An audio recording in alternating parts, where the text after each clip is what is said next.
Good day, ma'am and sir. My name is Hilaria Balsita. I'm 40 years old. I have 3 children, 1 son and 2 daughters. My son is 20 years old. My daughter is 19 years old and 17 years old. My husband's name is Ronald Balsita, 49 years old, but we already separated since 2017. I am a hardworking person. I am high school graduate. My religion is Catholic.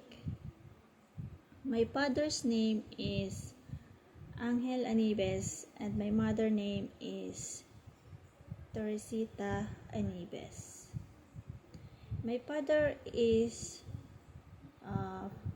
81 years old. My mother is 73 years old.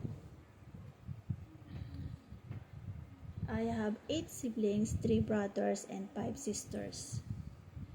I am the 7th in my siblings. I'm working abroad since 2014 November until January 5, 2023 in Amman, Jordan. There have three members in their family, my mom and sir, and then the 1-week baby boy. And also they have 1 cat. My first priority is taking care baby because they're both working.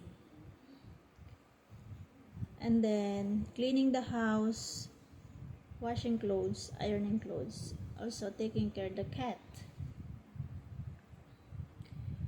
And the second is I work in Hong Kong last September 2024 until November 2, 2025. Also 3 family members. My mom and sir, and then the newborn baby boy. It seems my first priority is the baby boy because my mom and sir is both working. So my duties is taking care of baby, washing clothes and cleaning the house. Also cooking.